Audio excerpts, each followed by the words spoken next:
এটা সাধারণ নির্বাচন নয়, এটা হলো গণ অভ্যুত্থানের পরবর্তী নির্বাচন। ঐতিহাসিক দায়িত্ব পালনের সুযোগ আল্লাহ আমাদেরকে দিয়েছে। নতুন বাংলাদেশ জন্ম লাভ করবে এই নির্বাচনের মাধ্যমে। এবারের নির্বাচন হলো এমন নির্বাচন, তারা স্মরণ করবে বাংলাদেশের নির্বাচনটা আমরা দেখেছিলাম, এটা এরকম। তারা নানা দেশে এটা বলবে, এরকম একটা নির্বাচন তারা এটা দৃষ্টান্ত হিসেবে নিয়ে যাবে তাদের মাথায়, বারে বারে বলবে এই নির্বাচনের মতো নির্বাচন আমরা কখনো দেখিনি, আমরা এক কাজ করি, এটা আমাদের একটা পারদর্শিতা আছে। কিন্তু এখানে যে নির্বাচন দেখে গেলাম সেটা আমাদের একটা স্মরণীয় পরিদর্শন হলো, আমাদের স্মরণীয় অভিজ্ঞতা হলো, সেই অভিজ্ঞতা আমরা এখান থেকে নিয়ে যাব। সেই ধরনের একটা নির্বাচন আমরা করে যেতে চাই। আরেকটা বিষয় হলো, এটা সাধারণ নির্বাচন নয় যে 5 বছর পর পর একটা নির্বাচন হয়, দেশের সরকার পরিবর্তন হয়, এটা রুটিন একটা কাজ।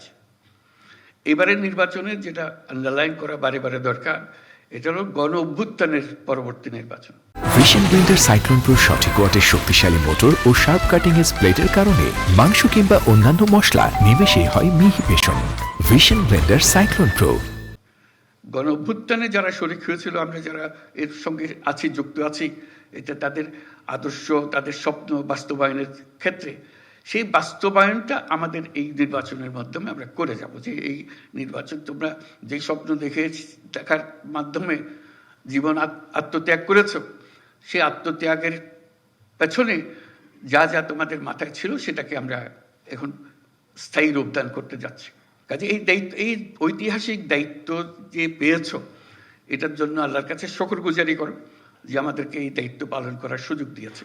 আমরা সারা জীবনে যখন জীবনে কি করলাম সেটা বিচারে বসবো, এটার জন্য 1 নম্বরে আসে যে আমি এটাতে শরিক ছিলাম, এই বিল্ডিং কোড তৈরি করে দিয়ে এসছি বলে আজকে দেশটা আমরা পেয়েছি, আমাদের সন্তানদের কাছে এই দেশ অর্পণ করে যেতে পারছি। কাজে ওই ঐতিহাসিক ভূমিকাটার কথা স্মরণ করো। এই যে আজকে এই দায়িত্ব পেলে, এটার জন্য আল্লাহর কাছে শুকরগুজারি করবো আমরা সবাই, যে এই দায়িত্ব, ঐতিহাসিক দায়িত্ব পালনের সুযোগ আল্লাহ আমাদেরকে দিয়েছে। অন্য কেউ দিতে পারত, কিন্তু আমরা এই 2 বছরের মাধ্যমে আমরা এই সুযোগ পেয়েছি, এবং এমন বিল্ডিং কোড তৈরি করে দিয়ে যাব যাতে এই জাতি কোনোদিন আর হেলতে না পারে, তুলতে না পারে, শক্ত মজবুতভাবে থেকে যাবে। সেটাই হলো আমাদের চ্যালেঞ্জ এই নির্বাচনের মধ্যে যেটা আছে, আমরা যেটা করতে চাচ্ছি। 5 বছরের নির্বাচন, সনাতন নির্বাচন, সেটা হচ্ছে একটা ভিন্ন নির্বাচন। আর তার সঙ্গে আছে শতবর্ষের নির্বাচন, ওই যে বিল্ডিং কোডের কথাটা বললাম। এই দুটো একত্রে এটার মাহাত্ম্য, এটার গুরুত্ব অনেক অনেক বেশি। সেই জিনিসগুলো ধরে রাখা, কিভাবে আমরা করব, সেই জিনিসগুলো বুঝের মধ্যে নিয়ে আসা, যে আমরা গণ অভ্যুত্থানের স্বপ্ন বাস্তবায়নে আছি। এভাবে আমি বলেছি যে এটা আমাদের ধাত্রীর কাজ করতে হচ্ছে, তাই নতুন বাংলাদেশ জন্ম লাভ করবে এই নির্বাচনের মাধ্যমে। এই নির্বাচন আমাদেরকে নতুন বাংলাদেশের দরজা খুলে দেবে। তো কাজে নতুন বাংলাদেশের যে জন্ম হবে, এই আমাদের যারা এখানে উপস্থিত আছি, তাদের ভূমিকা হলো ধাত্রীর ভূমিকা, যে আমরা যেন সুন্দর সুষ্ঠু সেই জন্মটা দিতে পারি তাদেরকে, সেই ভবিষ্যৎ বাংলাদেশে।